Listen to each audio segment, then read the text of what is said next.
Welcome to Conversations with Cubit. Thank you for joining me tonight. We are live in Tecumseh, Oklahoma tonight, and I cannot wait to tell you more about this place we are broadcasting from tonight. But let me start by saying, if you're looking for information, if you're looking for inspiration or hope, you've landed to the right place. Before we jump into tonight's conversation, let me tell you about a very important show we plan to have here next week. We plan to have Commissioner Kevin Calvey on the show, who happens to be the Republican candidate for Oklahoma County District Attorney. He has agreed to come on the show, even though I have publicly endorsed his opponent, Vicky Bahena. It's going to be a very fair and exciting show. So set your reminders now so you don't miss the opportunity to learn more about the candidate so that you can make an informed vote on November the 8th. I'm pretty excited about next week's conversation, but I'm super excited about tonight's conversation and tonight's guest. If you are new to these weekly conversations, welcome to the family. Yes, we consider you family, and we're excited that you found your way here. Be sure to check out some of my past conversations on my YouTube channel. Just look up Conversations with Cubit on YouTube, and once you find it, go ahead and subscribe, and do me a favor and hit the like button. You don't want to miss any other shows that we put up there.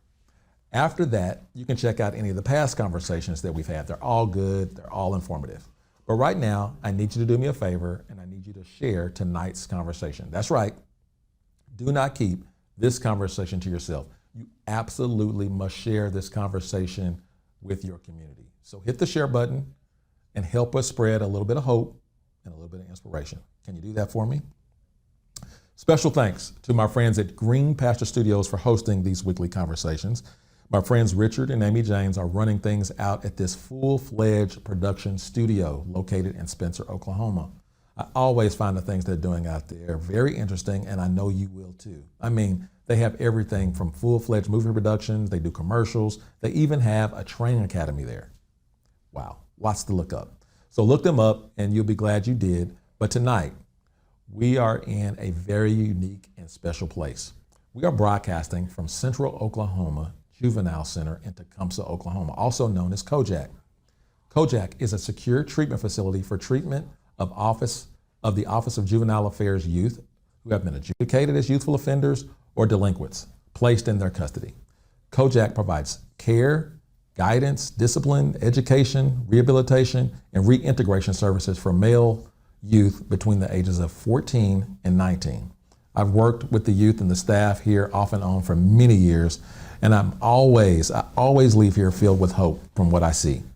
It's challenging work, and the OJA director, Rachel Holt, the deputy director, Curl Miller, and the campus superintendent, Daryl Fields, are doing outstanding work with these young men out here. In my view, they are reframing how we look at youth offenders and juvenile delinquents. We normally look at kids who have made some poor decisions, and we say a rule has been broken and something must be done about it. But with the work currently being done, and with the partners like myself and with my guest tonight, they are now saying something different. They're saying a relationship has been harmed within the community and something must be done to repair it. See, that's different. That's restorative. That we know that we want these young men to return home, not just accountable, but we want them to return healed and whole. That's why I'm so excited to introduce you to my guest tonight, who's just finished his weekly programming with these young men here at Kojak. But first, let me tell you my 3 simple goals for these weekly conversations. I only have 3 little simple goals. 1 is I want to add value to my community. 2, I want to inspire you to believe in what people and communities can become when we're willing to work together. And last but not least, just love people, period. No strings attached. Ain't nothing you can do about it, just love people. All this means is I want you to be inspired. I want you to get useful information and resources. And I want to celebrate individuals, groups, and organizations who are making a positive impact on our community. Every conversation will be about information, inspiration, and hope. Are you ready? So let's get started. It is a great honor for me to introduce you to our guest tonight. Joining me tonight is Gregory McPherson II, better known as Gregory II. Gregory McPherson II was recently named the Oklahoma City Public School Foundation's Unsung Hero honoree for 2022 and placed on their Wall of Fame. He is a graduate from Capitol Hill High School in Oklahoma City and is the founder of Vizionaries ENT, Poetry and Chill OKC, and Poetry and Chill OKC Kids. This nonprofit organization offers a platform for artists to showcase their talent, promote their new music, project, books, and other ventures. Their literacy workshop helps students improve their writing, reading, and communication skills and provide a safe place for students to speak freely about their feelings and opinions in a judgment-free zone. From discussing real-life events and issues, they break down poems, rap lyrics from popular artists and movies, ultimately providing a chance for individuals and youth to think critically, gain knowledge and information, and grow within themselves. One of Poetry and Chill's premier partnerships is with the Oklahoma City Public Schools, where they recently engaged with more than 200 students as part of their summer learning program. When I met him several years ago, he was just a cool young man doing cool, positive things. But now he has added cool, impactful, and life-changing things to the list, and I'm honored to call him a friend and a partner in service to others. Folks, please help me welcome Gregory II to Conversations with Cupid. You're here, man. Thank you, brother. Actually, I'm here. I'm in your place because you kind of own the grounds here, Kojak, and you're here every week. Yes. How many weeks have you been coming out here? Because I know, when did you've been coming out for 2 years? It's over a year now, so since August. Yeah, so we're over a year now. Okay, because I remember. We came before COVID. We came before COVID. Mm-hmm. We came together to do Man Up. Right. Right, okay. And then after the COVID, I started, it took a while to get in here because of COVID. And I've been here since August consistently. Well, actually, you were doing stuff on Zoom. Yeah, I was doing stuff on Zoom with the kids here.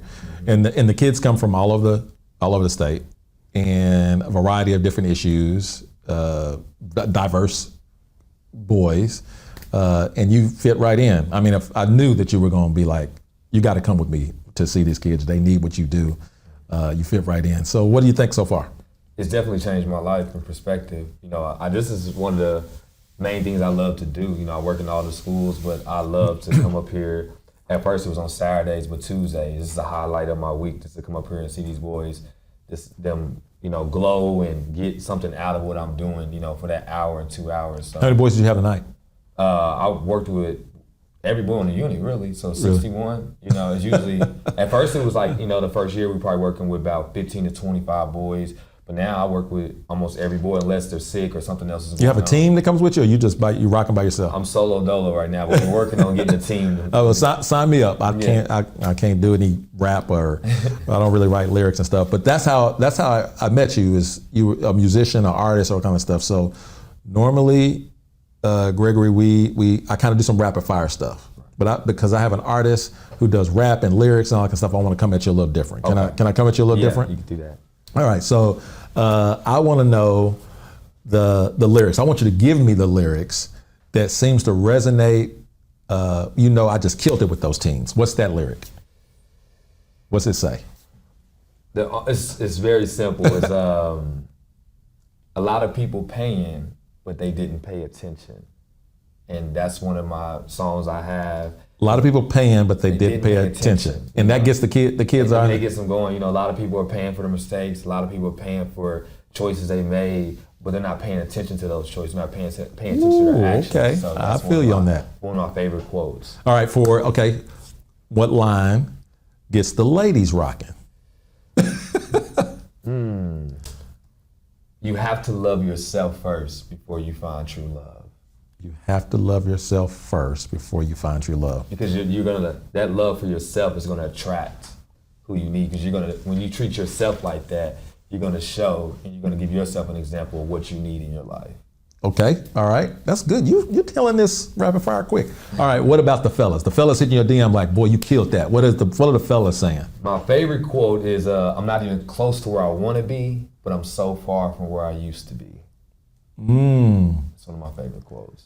Yeah. I'm sure, because we're all a work in progress. Mm-hmm. Yeah, I felt that. Yeah, I need that song. Yeah, I need that song because I'm sure there's some other lyrics in there. All right, man. So I want to dive right in because I really want people to know who you are. And I've been thinking about this all day. Like, which direction are we going to take this conversation? because you do so many things. But before we figure out what direction we're going to go, who are you? For the people that do not know you, who is Gregory II? Actually, Lil Greg. I'm named after my father, so my name is Gregory McPherson II. I actually grew up in Lyrewood. I'm born and raised in Oklahoma City.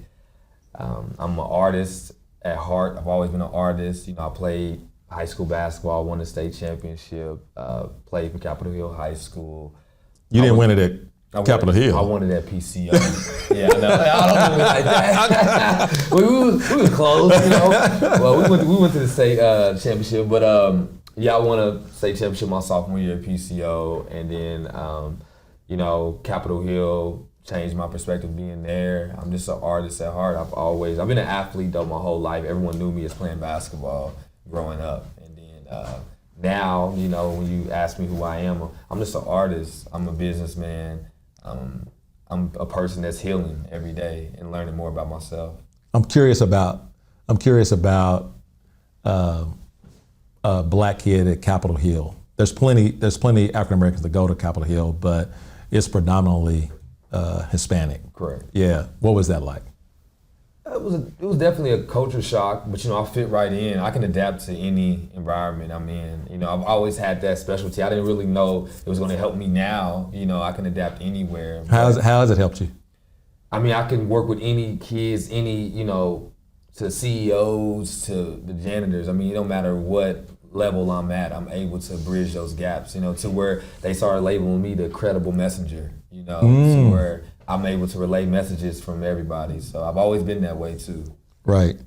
So I really want to talk about, are you an only child? I have an older sister, 6 years older than me, Melody. So I'm the baby. You're the baby? Yeah, I'm the baby. Okay. Well, you rock like the oldest one for some reason. Yeah, I've always been the rebellious one. Okay. That's what I can say myself. All right, so I really want to talk about your work here at Kojak, but before we do that, you were just honored by the Oklahoma City Schools Foundation as the unsung hero for 2022, and you were one of 4 people that were placed on the Wall of Fame, which is a big deal. I mean, Oklahoma City Public Schools is the largest school district in the state, and so to be picked out of all of the graduates that they get year after year after year is a big deal. Talk to us a little bit about that experience. At first, I didn't know what it really was. I didn't really take it in until, I called my dad. How'd you find out? I called my dad because my dad has 8 brothers and sisters, and they all graduated from OKCPS. My mother graduated from OKCPS. My dad and mother both graduated from Northwest Classen. So bringing it up to my auntie, and she was like, that's a big deal. And then I started doing my research, and I started seeing the names in there. And I was like, oh, I'm mentioned with them, So that made me think about it. And then it didn't really hit me until probably like 2 weeks prior that it was coming up. I started getting nervous, about it. I was like, whoa, this is a big deal. So it definitely humbled me, and it motivated me to work harder, because I was doing it without any recognition. And that's what I guess the unsung hero was. I didn't really want people to know what I was actually doing. I didn't want my name and face on it. I was just doing it for love, and then it ended up going that route. What's the criteria? Do you know the criteria? I don't know the criteria. I don't. That's what I still don't know, I just know I've been working hard and doing what I needed to do because I felt like it was something that needed to be done. I didn't plan, we're gonna get into that too. I didn't plan to work with kids. I was just doing shows. I love music. I love hip hop, and I love the culture, and kids were drawn to me in my program, and it trickled down to where I created a nonprofit and started working with kids. But that was not the plan, and now I can't get away from them. I'm around kids every day. Right. Yeah. When I met you, we'll get into that. But I want to know what will change now that you're an official unsung hero. What changes? How does that change your work? How do you use it to benefit others, or how do you just take it and go on? It's motivating. I know that it's making me more direct to what I'm doing. At first, I was having fun. I'm still having fun, but now it feels good to say, I'm from Oklahoma City. I'm born and raised here, and I've came from my trial and tribulations, and I got to this place because I tapped into my individuality and started embracing who I truly was, and I'm glad I didn't listen to the people that told me not to. Right. Because I wouldn't be here doing poetry and chill or doing music. Music was that was biggest thing I was scared of to get in front of people and talk. And my biggest fear was public speaking. I used to be really nervous. I used to shake. I used to sweat. And now I do it every day. I do it for a living now. I perform in front of thousands of people. So if I would have listened to people or even listened to that person in my head that told me not to, I wouldn't be here. Ain't that the truth? Ain't that the truth? I never would have saw you, not when I met you. Well, maybe, because I remember you were in the back of the room. You were kind of trying. I'm still an introvert. I'm still to myself. But after I get off stage and after I'm done, I just go back into my little turtle shell. Okay, I got you. So let's talk about when we met in a unique way. Right. We met in a unique way. I will never forget how we met or when we met. But I distinctly remember you telling me, I said, let's go chop it up. I want to know more about what you do. I want to know your interests in these kids that I'm working with. You look very young, so you might have something. I don't know. What I was thinking, but I was just drawn to you, and so I introduced myself and tried to get a meeting with you. And you met with me, but it was clear you did not want to. You was spectacle. You said, I do not rock with police. But I'm curious about your play on how this friendship started.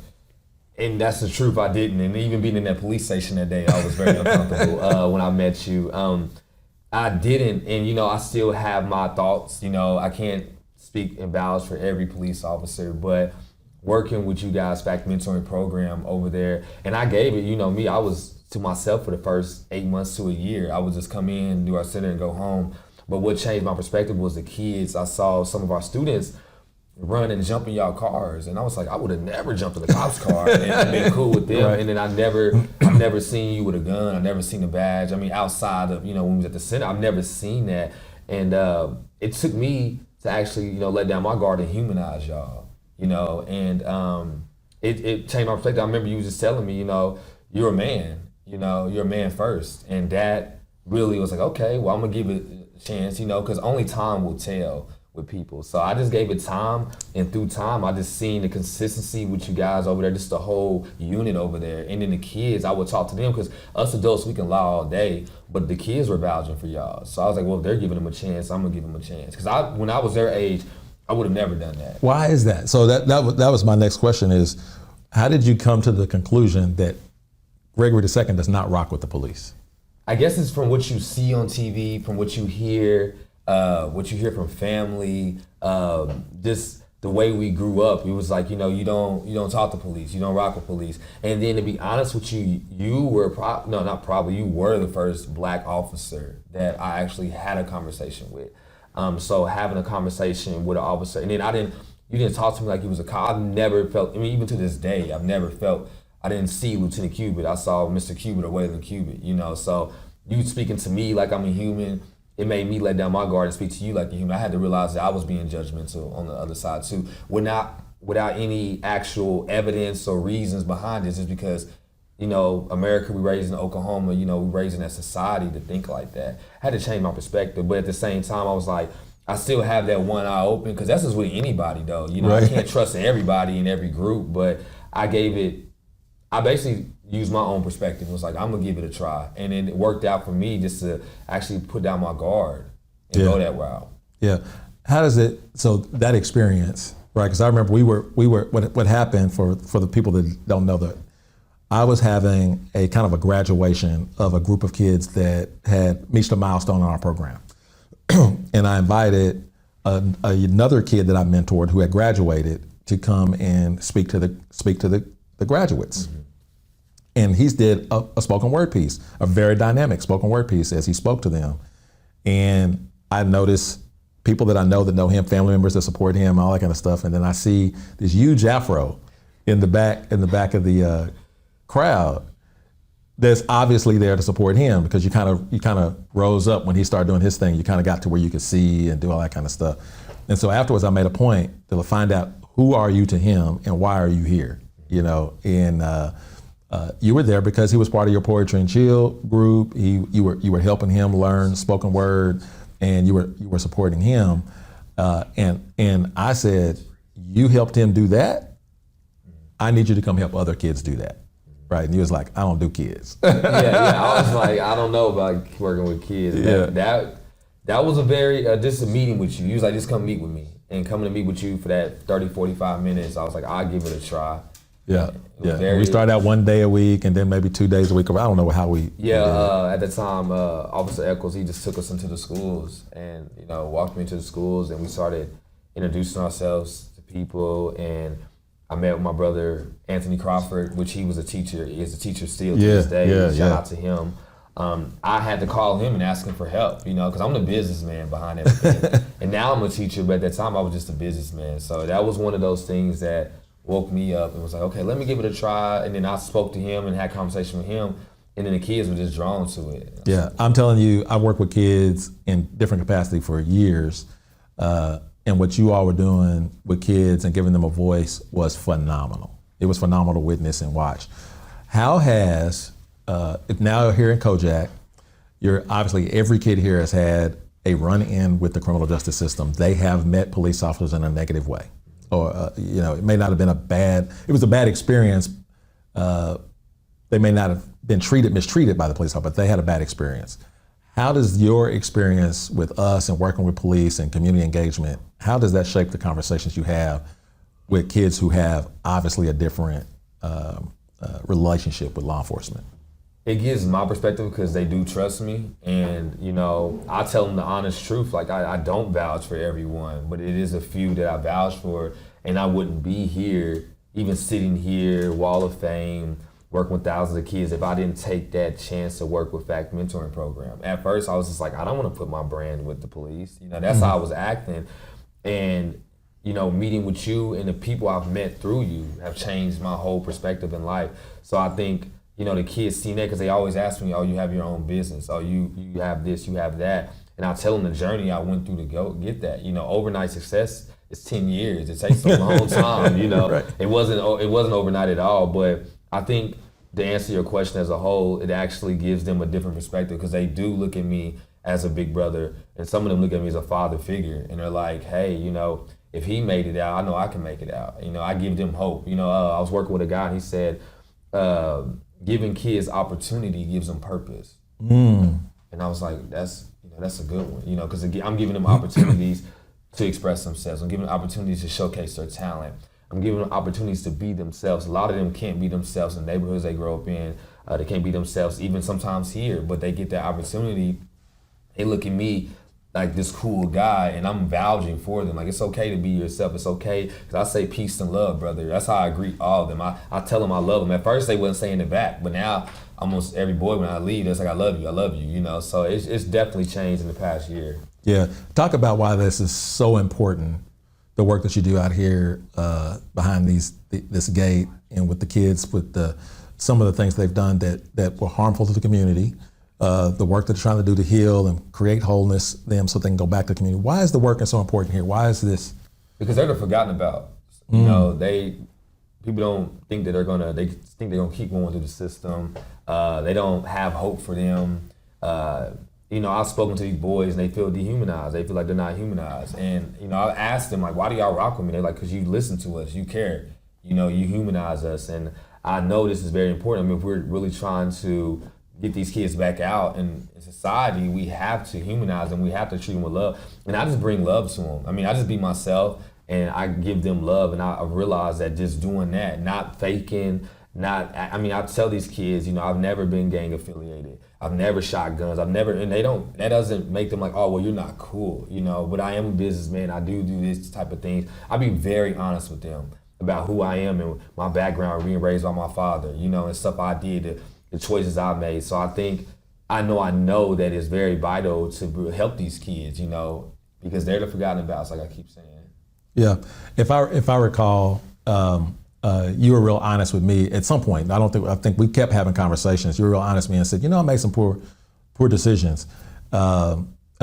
And I don't know if those decisions are going to get in my way of what I'm trying to do, but I'm going to keep trying. And you asked for advice, and we talked about all this kind of stuff. Do you share the specifics of your journey with these kids? Yeah, they're the only ones I've ever shared it with. They're the only ones I've ever shared it with because I want them to know. I was 19 at the time. I wasn't a youth, so I couldn't. I always tell the kids that I don't know how you feel but I know you're hurting. Because when they say something, we always say, oh, I know how you feel. I don't say that. I say, I know you're hurting, but I don't know how you feel. I was 19. I don't know how it feels to be here at 15, 16 years old. I was driving around having fun and, partying in high school. I wasn't in a situation like this where I'm in the system. So I do share that to them.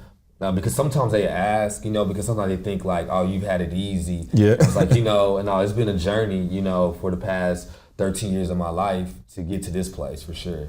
Yeah. What's interesting, and I think this really open up a little bit about some of the things you've already said, is every single time I've seen you work with a youth group, every single time, I'm trying to think if, even when you do stuff that's branded my stuff, you end your sessions with them with a certain particular way.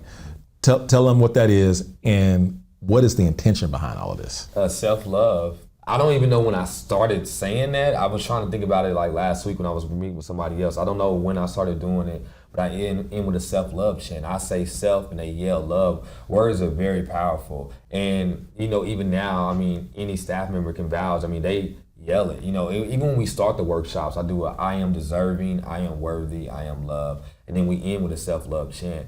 I know those words is very powerful, and self-love is the most important thing. You have to truly love yourself, because when you start truly loving yourself, you're gonna start thinking about the decisions you're making. A lot of kids don't love themselves. A lot of kids are living in survival mode. They're not thinking about even tomorrow. They're just thinking about right now and how can I get through the night. So when you start loving yourself, and you start treating yourself better, you start to think about that. Then you start to have goals. You have goals in life. You start to have purpose, and that's when things start to change. So I see a lot of kids, and I'm just working here, changing my perspective. I'm like, these kids are living in survival mode. I didn't have to live in survival mode when I was their age, Right. So I was thinking about 10 to 15, 20 years from now. Some of them don't think they're gonna be alive at 21 years old or even 18 years old. Some of them think they're gonna die in a violent way. So for them to think like that, but loving themselves, I feel like is very important, so they can start, how can I put this? Taking care of themselves, and once they start taking care of themselves, they take care of society too. You take care of yourself, you're gonna take care. How you treat yourself is how you're gonna treat other people. How did you come to that conclusion? Is there something personal in your story that you said, look, Gregory, this is not loving yourself? Or how did you come to, because you have a good grasp of it. You just explained it really well. People get my age and don't have a really good grasp of what it means to love yourself. How did you get there? I was at rock bottom. When they say you're at rock bottom, the only place is up. So I had to look inside myself. I didn't look out, I looked inside myself, and I found out who I was, but I had to start working towards that. It didn't happen overnight. So I was just like, okay, this is who I truly am. Do I actually love myself? I wasn't mad about what people said about me. I was mad that I was believing them. I used to believe what people said, because it wasn't what they were saying, it was I was believing it. So when I started believing I am worthy, I am deserving, I am loved, and I started treating myself like that. It's like a 30-day make or break a habit. So I started responding to every negative comment about myself in a positive way. And next thing you know, it became a habit. And I just started doing this. I didn't even notice I was living that way. And then, people always say I'm selfless, is because I started treating myself better. So when I started feeling better, I was more, willing to help people and willing to give that love and give that energy, because you can lose money and get money all day, but you can't get back your time. Give me an example of treating yourself better. If I'm at rock bottom, what's an action that I know, man, you just did something for yourself? Is it just a thought? What does the action look like? It is a thought, but it actually is putting yourself in better positions. Like the vision you see, who you truly see when you close your eyes, that's who you are. So what actions, you take to get there? And that's what I had to start doing. I knew I loved music. I knew I loved poetry. But like I said, public speaking was my biggest fear. So I had to go out there, and my brother Jason, he was at the Wall of Fame with me. He got on stage with me, but I had to take those, steps to get there. And then I was like, oh my gosh, and I'm still scared to get on stage, but not as much. When I get up there, I feel free, but I had to start doing that. I had to start any goal I had a bucket list. I had to start actually achieving those goals and going for those goals. Even if it was small goals, I had to start doing that every single day, and it became that habit. So it was really just the goals I had and who I was like, okay, yeah, I'm in college, yeah, I'm doing this, but it wasn't making me happy. The things that made me happy, basically I could say, I started embracing my inner child. That's what I did. They all, who I was and who I felt I was like, I'm about to embrace this fully. I feel like when I meet a young man, even from here, when we're talking to some of these young men, and you talk to them and you ask them if they love themselves, they verbally say so. They verbally say so. Yeah, I love myself. Of course, I love myself. And then when I go hang out with them or meet them, and I start meeting their friends, and you start seeing how their friends act and what their friends do, and some of the stuff, and you go, they really don't love themselves because they wouldn't put themselves with this type of character. So an evaluating of where somebody is in the self-love journey is where they choose to be sometime, or where they choose not to be, or who they choose to collaborate with, or who they choose not to collaborate with. Is that? Yeah, what you just said, I went 3.5 years. I didn't listen to no hip hop. I didn't watch TV. I didn't eat meat. I actually went that journey. So I completely unplugged from everything. I grew out my hair. I didn't have hair. I moved to California and I went on a spiritual journey. So I had to because your diet is more important than what you're eating. It's what you're consuming, who you're talking to, what TV shows you're watching, what music you're listening to, who you talk to on a daily basis. If you talk to 5 negative people, you're gonna be the 6th negative person. So I had to really detach myself from all the things that were bringing me down, that I felt like was bringing me down. I can't, it's not their fault. I was choosing to be around them. But once I detached myself from that, I realized I started feeling better. And when I started feeling better, I started moving better. And I started doing things better. And I was just overall a better person. I was like, I want to keep doing this. And I just got addicted to that lifestyle. Like, I want to keep moving this route. Right. So my approach, or my older approach of saying, you got to get away from that guy. You got to get away from that guy. When I should have been saying, you just got to start loving yourself. You got to start loving this guy. You got to get closer to this guy instead of separating yourself from that guy. That will naturally happen if you love yourself. That's definitely true. It's definitely true. But it's not as easy. I always tell my students, when they say healing hurts. You think about healing, you're like, oh, it's roses and flowers. It's dark times during that process. It wasn't easy. I went through times but at the same time, I was by myself, having the same energy. Now thousands of people are watching me. I used to act like this when nobody was watching me. I had that energy because I was like, one day, you have to actually believe and start moving like that, and eventually the universe is going to move out your way. It will start coming your way if you consistently believe that. That's how I truly feel. I noticed that you, my boy Ike hosts some Men's United groups. They are fast. And I used to, back in the day when they were first starting, I used to attend. Probably still attend. I'm probably the old dude though. No, you're not. No. Yeah, I'm probably too old. But I noticed that you attend those groups. Yeah. Tell me about what those are doing for you. And then the thing I really want to know about those groups is, are you connecting, or do you see some similarities from what these kids here are talking about in the same subjects that adult men are talking about in their groups? Yeah, so shout out to Ike Steve. Yeah. Ike he's helped me out so much. I mean, he was my photographer, just showed up to one of my shows. And, long story short, we became friends, and he invited me to the men's group, and I was kind of skeptical, but I was like, he's a good guy, so I ain't gonna be rude, I'm gonna pull up and, check it out. But I was like, I'm not talking to these guys. I had that mindset of walking in, I'm like, I'm not talking, I'm just gonna sit there. And by the end, I was the main one venting and talking. But it's a safe zone for men. It's a lot of men in there. Well, majority of the men there are alphas. They're, top in their professions, and they're the head of their households, they're the head of their businesses. And we don't have sometimes a platform to speak, to be safe and express our feelings and not be judged, not seem like, oh, you're being sensitive, or you and your feelings. Because sometimes that's what happens when men speak.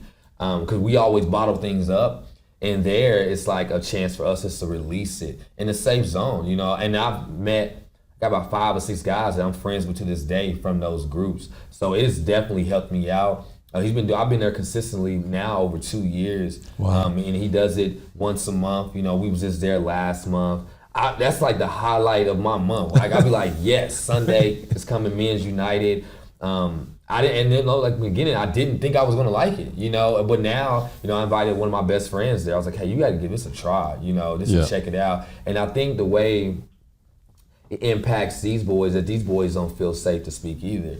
I feel like we've always, we tell kids to be themselves, and we say, oh, no, not like that. And I just allow them to be themselves, because I feel like, it's a famous quote from Tupac, you have to meet people at their level to bring them up. So like, some of these kids, I have not experienced the lifestyle they experience, but I'll go down there with them just to see, what's going on, and then once they see like, oh, he's not judging me, then they start to be like more open to me. Like, okay, because most of them are used to being told that's wrong, don't do that, or giving I don't give them lectures. Sometimes they be like, gee, you know, how do you feel about this? Because I listen, you know, and I redirect and I give them positive affirmation. I rarely just lecture them. You know, I might at the very end like, hey guys, you know, I've had to do this to get in here. I appreciate y'all. You know, I really give them praise for this participating in my workshop, you know, because they don't have to. They're not required to participate, you know. Yeah. So, and that's what happened. We had 30 to 40 boys. That's why we had to switch to go into each unit because it got so big and so fast.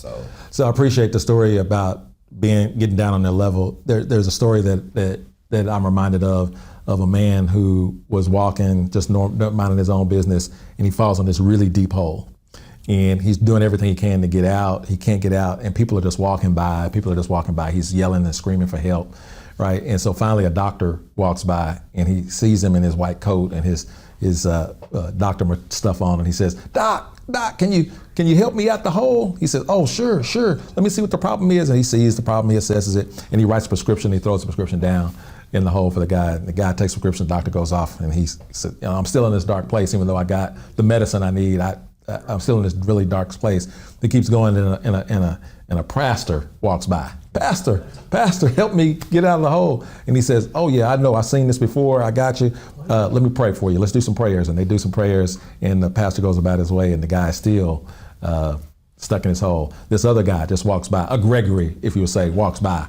And he says, man, can you help me get out of the hole? The man, sure, hold on, I'll be right there. And the man jumps down in the hole with him.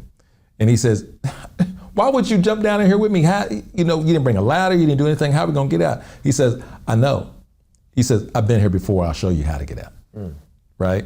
And when you said that, you know, I just get down there with them, you're saying, I'm the guy that can identify this dark place, and I didn't stay in this dark place. I actually found my way out, and I'm here with you as to walk with you to help you get out of it. Yeah, exactly. Yeah, that's good.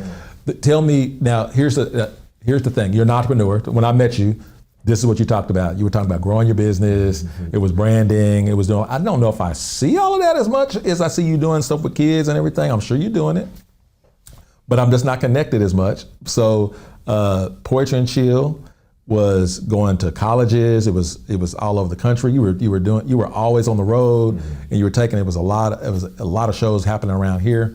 Give us an update on what's happening with Poetry and Chill. So we're still doing that. And I just got back from Vanderbilt University this morning, so I haven't been to sleep in 2 days. And we've been to over 65 universities in the past 3 years.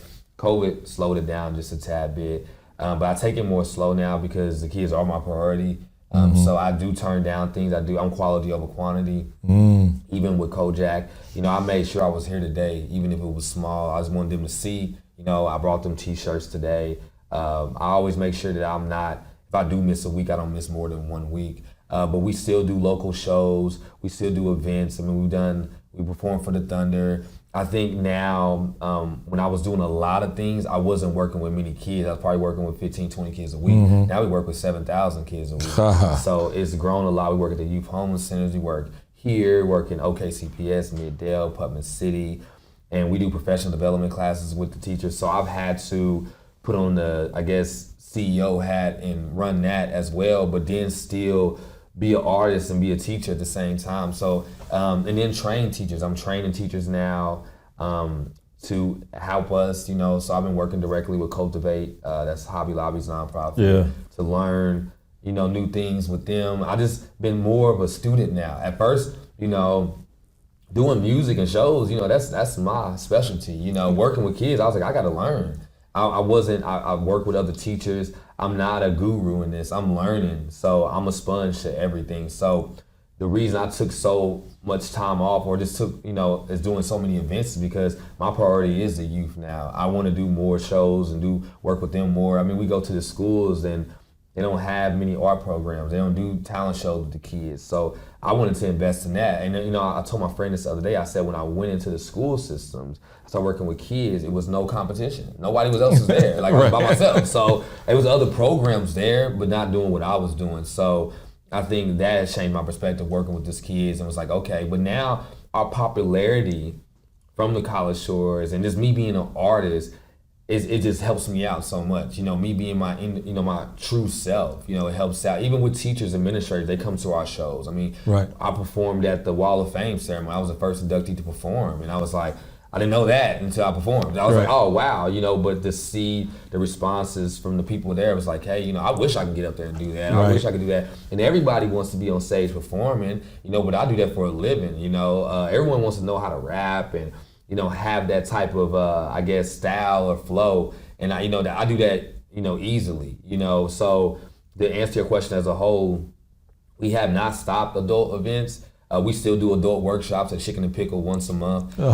You know, I still do stuff. I don't have to promote it as much because right. the name is out there now. So I'll post one flyer and we have 30, 40, 50 people there. One thing I did learn is that I can help these kids all day, but they go back home to these parents. Yeah. So I can't, you know, we started off working with adults only. And now we work with majority kids, but I'm just going back to the adults because adults need it just as much as the youth do. So we're like in both sides now. And then I still do shows because that's who that fuels me. That's who you are. That's who you are. That's what you want. Yeah. Yeah, that's why. I mean, that's what I want to do. For now, I want to teach. You know, I want to be. You know, I want to be around kids too. I want to do it all now. But at first, I was just in the background. You know, with Mr. Crawford, I used to sit in the back and didn't say anything. I was on my laptop just working. I was just making sure everything on the business side was handled. Now I'm making sure that everything's on the business side is handled, but I'm also teaching. But this year was the first year that I had to bring on teachers to help me. With all those hats, man, who do you say you are? Who are you? What is that? I mean, what's the title? All those hats. I'm an artist. Okay. I create. You create. I'm a creator. I'm a visionary. You know, Vizionaries ENT. I'm a visionary. I see things and do things that people might see, but they're not confident to do it. I'm going to go do it. I go speak to anybody. I mean, you know, I'll go speak to somebody to top tier. I will go sit down with them and say, we're going to figure this out. And I think that's what, you know, principals, administrators, they be like, oh my God, he will show up and talk to us about his program. And then, but the one thing that's helped me is I can show that it works. I will walk into the school right now and be like, I get all your kids' attention. And, you know, and have them participate in my workshops, have them actually doing something that's vital. So that's overall. I remember we talked about this very approach, right? You said, how are we gonna get them? I said, this is how we're gonna get them. We're gonna go into lunch, take a speaker. I'm gonna have Justin, you're gonna take a speaker and just do whatever you do, right there in the middle of the lunchroom. That's worked out since today. I still do that. I mean, I do that here. I bring my speaker, play music, and I'll rap for them. So sometimes, I mean, some of the boys now they know, but they didn't know I rapped. They didn't know I did music. Because I don't even talk to kids about that, but what they would do is they get on social media and say, wait, I seen you at a show last night. You be rapping, Mr. G? I was like, yeah, I'll do something. They're like, rap for us. And then, you know, I'll do something for them. So that's my individuality, honestly, is the reason I'm here. It's just embracing who I truly am. That's what got me here. That's so good. I appreciate you saying one thing, that you're a learner, because you have no idea, and maybe you do, you have no idea how many people come in and sit down with me and want some part of what we do or what we were doing at the time, and I will give them action steps. Do this, do that. And I don't know if you remember this, but you said, hey, I need to know this. And I say, do this, do this, do this. And at one point you said, okay, hold on, let me write that down. And you take your phone out and you would take it out and you actually did everything I suggested. You threw me an alley hoop and I dunked it. Yeah. You threw me a hoop. I say, hey, you need to go talk to this person. And you didn't take long. You went to go talk to this person. You did it. So shout out to all the people out there that's trying to do something. If you ask for advice and you get advice, take the advice. Take the advice. Especially if who you're asking it from. You know, I saw you were doing something and I was curious and I wanted to know. And I was like, I don't know. If I knew, I'd be doing it myself. So I was like, I'm gonna be a student and take my time. I mean, we was around each other from the end of 2018. I didn't really start stepping out until like right before COVID. You know, I was just still taking my time. And even now. You said you're taking time. I saw you taking steps. Yeah. I saw you taking steps. Yeah, you were doing forward steps for sure. Yeah. I never moved backwards. Never moved backwards. I appreciate the relationship. I appreciate all the work you do in service to others. Tell us how to get in contact with you. What's the next show? What's the next thing that people need to be rocking with you on? They can You follow can tell us them right here. Right here. Yeah, one of these. Yeah. You can follow us on Instagram, Facebook at Poetry and Chill OKC. We keep everything updated on there. We have monthly workshops at Chicken and Pickle. We will be coming back with adult events starting New Year's. If you do have a student or if you are a teacher and we're not in your schools, please contact us. We would love to be in your schools. If you are just a student and you just want to start working with us, we're going to start having workshops again just after school. And yeah, I mean, you can find us. All you got to do is get on Google and just type in Poetry and Chill. Anywhere you're at in the country, and it's going to come up with all our stuff. But definitely reach out to us. We want to work with students. We're hosting another talent show in January. We're very excited about that at Douglas. So yeah, Poetry and Chill OKC on all platforms. That's cool. Let me remind you, we are Kojak in Tecumseh. I know I met the volunteer coordinator tonight. There may be an opportunity. I'm sure there's an opportunity for you to serve these young people in so many different ways. You can probably come and hang out with Gregory and learn what he's doing. You can come and hang out with me. I'm here every once in a while too. But please, let's restore these young men and give them hope and have them come back to our community ready and willing to be the men God made them to be. We'll see you next week. We have Commissioner Kevin Calvey right here on Conversations with Cubit. And if you don't catch it, we are voting November the 8th. Get out and vote. Thanks so much for hanging out.